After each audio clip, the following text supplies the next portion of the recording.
ஆன்மீக அன்பர்கள் அனைவருக்கும் அன்பான வணக்கம். நாம நம்மளுடைய சேனல்ல ஆன்மீகம் சம்பந்தமான பல வீடியோ பதிவுகள் தாங்க பார்த்துக்கிட்டே இருக்கோம். அந்த வகையில் நாம் இன்னைக்கு என்ன பதிவு பார்க்க போகிறோம் அப்படின்னா, இப்போ பிறந்திருக்கக்கூடிய ஏப்ரல் மாதத்தில் மீன ராசிக்காரங்களுக்கு எந்த மாதிரியான பலன்கள் எல்லாம் கிடைக்க போகுதுன்னு தாங்க. இது கூடவே இந்த ஏப்ரல் மாதத்தோட கிரகநிலை கிரக மாற்றங்கள்லாம் எப்படி அமைஞ்சிருக்கணும், கூடவே இந்த மீனம் ராசிக்காரங்களுக்கு வியாபாரம், தொழில், பொருளாதாரம், குடும்ப நிலை, ஆரோக்கியம், உத்தியோகம், மாணவர்கள் இப்படின்னு எல்லா வகையிலையுமே எந்த மாதிரியான பலன்கள் எல்லாம் கிடைக்க போகுது அப்படின்னு தொடர்ந்து ஒன்று ஒன்றா பார்த்துட்டு வரலாங்க. முக்கியமாக பார்த்தீங்கன்னா இந்த மாதத்தோட விசேஷ நாட்கள் என்ன அப்படின்னு பார்த்துடலாங்க. ஸோ வீடியோ ரொம்பவே இன்ட்ரெஸ்டாக இருக்க போகுது. ஸ்கிப் பண்ணாமல் முழுசாக பார்த்து பயன்பெறுங்க. இந்த ஏப்ரல் மாதத்தோட கிரக நிலவரம் அப்படின்னு பார்த்தீங்கன்னா, குரு பகவான் ரிஷப ராசியில் சஞ்சாரம் பண்ணுறாருங்க. மிதுன ராசியில் செவ்வாய் பகவான் சஞ்சாரம் பண்ணுறாரு. கன்னி ராசியில் பார்த்தீங்கன்னா கேது பகவான் சஞ்சாரம் பண்ணுறாருங்க. மீன ராசியில் மற்ற கிரகங்களின் சேர்க்கையெல்லாம் இருக்குது. அதாவது பார்த்தீங்கன்னா மீன ராசியில் புதன், சுக்கிரன், சூரியன், சனி, ராகு ஆகிய கிரகங்களின் சேர்க்கை வந்து அமைந்திருக்குதுங்க. கிட்டத்தட்ட பார்த்தீங்கன்னா ஒரு 5 கிரகங்களின் சேர்க்கை வந்திருக்குதுங்க. அப்போ இந்த மாதம் ஃபுல்லாகவே பார்த்தீங்கன்னா இந்த 5 கிரகங்களோட கூட்டு சேர்க்கை மூலமாக தான் நிறைய பலன்கள் அப்படிங்கிறது கிடைக்க போகுது. இது கூடவே பார்த்தீங்கன்னா இந்த மாதத்தில் சந்திரன் தன்னுடைய பயணத்தை வந்து ரிஷப ராசியிலேருந்து தொடங்குறாருங்க. ரிஷப ராசியில் குருவோடு சேர்ந்திருக்கிற சந்திரன் கஜகேசரி யோகத்தையே ஏற்படுத்துகிறாரு. அப்போ பார்த்தீங்கன்னா இந்த மாதத்தோட ஆரம்பமே ரொம்பவே அமோகமாக இருக்க போகுதுங்க. இது கூடவே பார்த்தீங்கன்னா இந்த மாதத்தில் 2 முக்கியமான கிரக பயிற்சிகள் ஏற்பட போகுது. ஃபஸ்ட்டு கிரக பயிற்சி அப்படின்னு பார்த்தீங்கன்னா ஏப்ரல் 3ஆம் தேதி அன்னைக்கு செவ்வாய் பகவான் மிதுன ராசியில் இருந்து கடக ராசிக்கு பயிற்சியாகி அந்த இடத்துல வந்து நீச்சஸ்தானத்தை அடையிறாருங்க. அதே சமயத்தில் சூரிய பகவான் வந்து ஏப்ரல் 14ஆம் தேதி விடியற்காலை ஒரு 3 மணி பக்கமாக மீன ராசியில் இருந்து மேச ராசிக்கு பயிற்சி ஆகிறாரு. இந்த சூரிய பகவான் ஒரு ராசியிலிருந்து இன்னொரு ராசிக்கு மாறுறப்ப தாங்க தமிழ் மாத பிறப்பு அப்படிங்கிறது நடக்குது. அந்த வகையில் பார்த்தீங்கன்னா இப்போ மீன ராசியில் இருக்கக்கூடிய சூரிய பகவான் மேச ராசிக்கு 14ஆம் தேதி வந்து போகிறாருங்க. அப்போ வந்து தமிழ் மாத பிறப்பு அப்படிங்கிறது நடக்குது. அதாவது பார்த்தீங்கன்னா சித்திரை மாதம் வந்து பிறக்க போகுதுங்க. இது வந்து தமிழ் மாதத்தோட முதல் மாதமாக சொல்லப்படுது. அப்போ வந்து சித்திரை தமிழ் வருட பிறப்புங்க. இது நாம விஸ்வாவசு அப்படின்னு சொல்லுவாங்க. இது ரெண்டும் தாங்க இந்த மாதத்தில் வரக்கூடிய முக்கியமான 2 கிரக பயிற்சிகள் அமைஞ்சிருக்குது. இந்த மாதத்தோட விசேஷ நாட்கள் அப்படின்னு பார்த்தீங்கன்னா ஏப்ரல் 1ஆம் தேதி அன்னைக்கு கார்த்திகை விரதங்க. அதாவது சந்திரன் வந்து கார்த்திகை நட்சத்திரத்தில் இருந்து தன்னுடைய டிராவலை ஆரம்பிக்கிறாரு. அடுத்ததாக பார்த்தீங்கன்னா ஏப்ரல் 5ஆம் தேதி வாஸ்து தினங்க. அதனால் வீட்டுக்கு வாசக்கால் வைக்கிறது, இல்லை பூமி பூஜை செய்கிறது, இல்லை வீடு சம்மந்தப்பட்ட எந்த ஒரு ஆல்ட்ரேஷன் வேலையாக இருந்தாலும் இந்த நாளை நம்ம செஞ்சுக்கலாங்க. இதுக்கு அடுத்த நாளே பார்த்தீங்கன்னா அதாவது ஏப்ரல் 6ஆம் தேதி ராமநவமிங்க.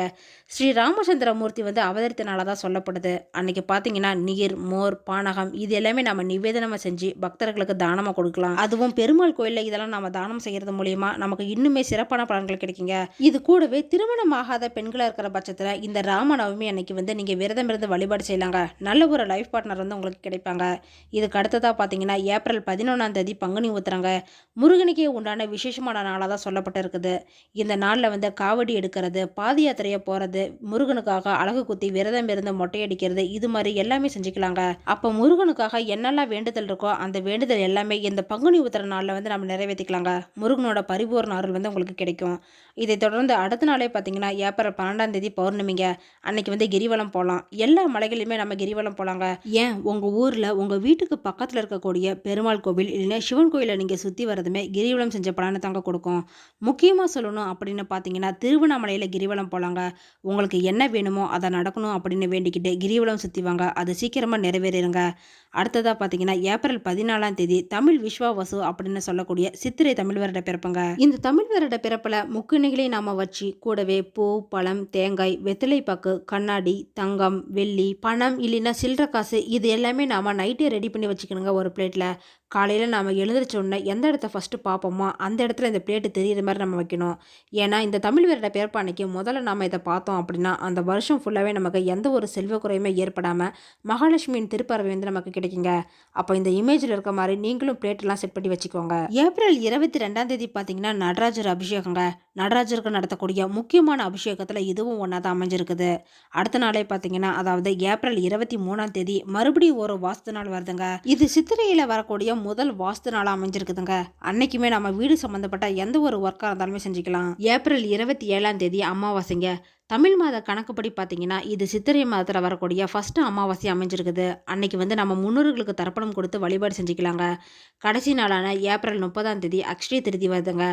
இந்த நாள்ல வந்து கோல்டு, சில்வர் இதெல்லாம் நம்ம வாங்குறத வழக்கமா வச்சிருக்கிறோம்.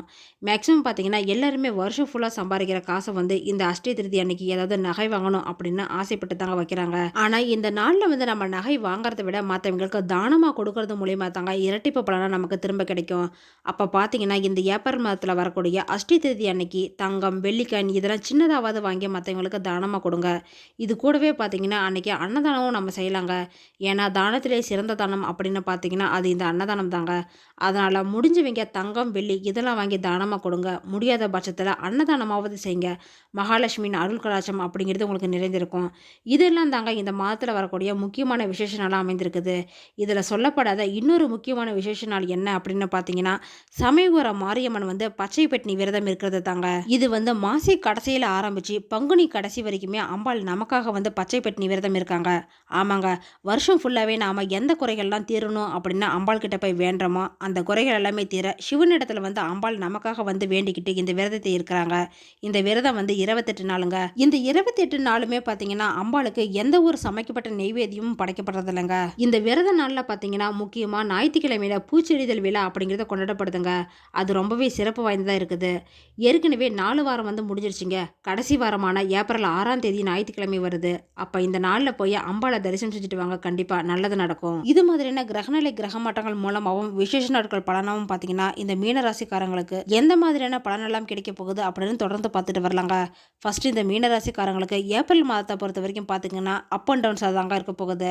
மாதத்தோட தொடக்கத்திலேயே சூரியன், புதன், சுக்கிரன், சனி, ராகு இவங்க எல்லாருமே சேர்ந்து உங்க ராசியில பஞ்சகிரக யோகத்தை வந்து உருவாக்கி தராங்க. அதனால இந்த டைம்ல பார்த்தீங்கன்னா உங்களுக்கு ரொம்பவே சந்தோஷமா இருக்குங்க லைஃப்ல. இருந்தாலுமே கூட பல பிரச்சனைகளையும் நீங்க இந்த டைம்ல ஃபேஸ் பண்ணி தாங்க ஆகணும். இந்த நேரத்தில் பார்த்தீங்கன்னா உங்களுடைய உடல் ஆரோக்கியத்திலேயே உங்களுடைய கேரக்டர் மூலயமா பார்த்தீங்கன்னா சில ஏற்றத்தாழ்வுகள் அப்படிங்கிறது வருங்க. அதனால இது மாதிரி விஷயத்துல வந்து கொஞ்சம் கவனமாக இருந்துக்கோங்க. அதே மாதிரி திருமண வாழ்க்கையை பொறுத்த வரைக்கும் பார்த்தீங்கன்னா இந்த டைம் ரொம்பவே இறுக்கமான சூழ்நிலையில் இருக்குங்க. மன அழுத்தம் அப்படிங்கிறதும் கண்டிப்பாக இருக்கும். இந்த நிலைமை எல்லாத்தையுமே நீங்கள் சமாளிக்கிறதுக்கு ரொம்பவே கடுமையாக நீங்கள் முயற்சி செய்யணுங்க. இந்த மீன ராசிக்காரங்களோட காதல் உறவை பொறுத்த வரைக்கும் பார்த்தீங்கன்னா இந்த ஏப்ரல் மாதம் வந்து கொஞ்சம் பலவீனமாக தாங்க இருக்கும். ஆனால் குரு பகவானின் அருளால் திருமண உறவில் வந்து உங்களுக்கு சீரான மாற்றம்லாம் ஏற்படுறதுக்கான வாய்ப்பு இருக்குதுங்க.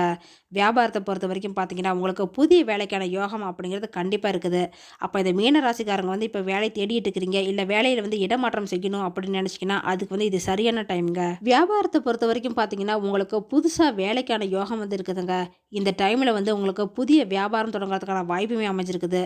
அப்போ வியாபாரத்தை வந்து நீங்கள் விரிவாக்கம் செய்கிறது, இல்லை புதுசாக பிஸ்னஸ் ஏதாவது ஸ்டார்ட் பண்ணுறது, ஏற்கனவே செஞ்சிட்டு இருக்கிற பிஸ்னஸ் வந்து நீங்கள் எக்ஸ்டெண்ட் பண்ணுறது, இது மாதிரிலாம் இந்த டைமில் வந்து செஞ்சுக்கலாங்க. எல்லாமே உங்களுக்கு நல்ல ஒரு முன்னேற்றத்தை வந்து கொடுக்க போகுது. ஏற்கனவே ஆஃபீஸ் உத்தியோகத்தில் இருக்கிறவங்களுக்குலாம் இந்த டைம் உங்க கூட வேலை செய்கிறவங்க மூலயமா நல்ல ஒரு உதவியெல்லாம் உங்களுக்கு கிடைக்க போகுதுங்க. அதனால வேலையில் நல்ல ஒரு முன்னேற்றமும் கிடைக்கும். அப்போ நீங்கள் வேலை செய்கிற இடத்துல உங்களுக்கான பேஸ் வந்து நீங்கள் ரொம்பவே ஸ்ட்ராங் ஆக்கிக்குவீங்க. இது கூடவே பார்த்தீங்கன்னா இந்த மாதம் ஃபுல்லாகவே உங்களுக்கு நிதி ரீதியாக ரொம்பவே சாதகமாக தாங்க இருக்குது. மாத கடைசிக்கு மேலே பார்த்தீங்கன்னா உங்களுக்கு மகிழ்ச்சியான செய்தியெல்லாம் கிடைக்க போகுது. இது மட்டும் இல்லைங்க, இந்த மாதம் மாணவர்களை பொறுத்த வரைக்கும் பார்த்தீங்கன்னா பல சவால்களை வந்து நீங்கள் சந்திக்கத்தாங்க வேண்டும். அப்போ படிப்பு விஷயத்தை பொறுத்த வரைக்கும் பார்த்தீங்கன்னா உங்களோட கவனத்தை சிதற விடாமல் நல்லா படிச்சிங்க அப்படின்னா நல்ல ஒரு வெற்றியும் உங்களுக்கு கிடைக்குங்க. உடல் ஆரோக்கியத்தில் வந்து நீங்கள் கவனம் செலுத்த வேண்டிய நேரங்க இது. கண்டிப்பாக வந்து உடல் ஆரோக்கியத்துலேருந்து ஏதாவது பிரச்சனை வரலாம். அதனால் அலட்சியமாக எடுத்துக்காதீங்க. குடும்ப வாழ்க்கையை பொறுத்த வரைக்கும் பார்த்தீங்கன்னா இணக்கமான சூழ்நிலையில் உருவாகுங்க. உங்கள் ராசியோட 10வது வீட்டின் அதிபதி உங்கள் ராசியின் 3வது வீட்டில் நுழையிறாருங்க. அதே சமயத்தில் உங்கள் ராசிக்கு 7, 9, 11ஆம் வீட்டில் பார்வையால் உங்களுக்கு தொழில் வாழ்க்கையில் நல்ல ஒரு சாதகமான நிலையில் ஏற்பட போகுதுங்க. வியாபாரம் செய்கிறவங்களுக்கெல்லாம் 7வது வீட்டில் கேது பகவான் இருக்கிறது மூலிமா பார்த்தீங்கன்னா உங்கள் ராசியின் 7வது வீட்டில் பஞ்சகிரக யோகமும் இருக்கிறது மூலிமா பார்த்தீங்கன்னா ஏற்றத்தாழ்வு அப்படிங்கிறது கண்டிப்பாக இருக்கக்கூடும். இது கூடவே பார்த்தீங்கன்னா உங்கள் ராசியின் அதிபதி சுக்கிர பகவானுடன் 3வது வீட்டில் வந்து அமர்ந்திருப்பது உங்களுக்கு சாதகமான பலன்கள் எல்லாமே கிடைக்குங்க. இருந்தாலுமே கூட இந்த மாதம் முழுசாவே உங்களுக்கு உணவு பழக்க வழக்கத்திலையும் எக்ஸசைஸ் பண்ணுறீங்க அப்படின்னா இந்த மாதிரியான விஷயத்தில் வந்து நீங்கள் கொஞ்சம் கவனமாக இருந்துக்கணுங்க. மேக்ஸிமம் இந்த வெளியில் சாப்பிட்ற ஃபுட்டு வந்து கொஞ்சம் அவாய்ட் பண்ணிக்கோங்க. இது கூடவே இந்த மீனம் ராசிக்காரங்களுக்கு திருமண விஷயத்தை பொறுத்த வரைக்கும் பார்த்தீங்கன்னா இந்த மாதம் வந்து கொஞ்சம் சாதகமாக இருக்குங்க. இருந்தாலும் ஒரு தடவைக்கு 2 தடவை யோசிச்சு கரெக்டாக செஞ்சுக்கோங்க. இது மாதிரியான பலன்கள் தாங்க இந்த ஏப்ரல் மாதம் வந்து மீனம் ராசிக்காரங்களுக்கு அமைஞ்சிருக்குது. பரிகாரமாக பார்த்தீங்கன்னா குரு பகவானின் பீச் மந்திரத்தை சொல்லி வழிபாடு வழிபாடு செஞ்சுட்டு வாங்க. இது கூடவே வியாழக்கிழமை தோறும் குரு பகவானுக்கு பூஜை செஞ்சு வழிபாடு செய்யறது மூலியமா நல்ல ஒரு தனலாபம் உங்களுக்கு கிடைக்குங்க. யாரெல்லாம் இது மாதிரி நவகிரகத்தில் இருக்கக்கூடிய குரு பகவானுக்கு பூஜை செஞ்சு வழிபாடு செய்யறீங்க அப்படின்னு கமெண்ட் பாக்ஸில் சொல்லுங்க.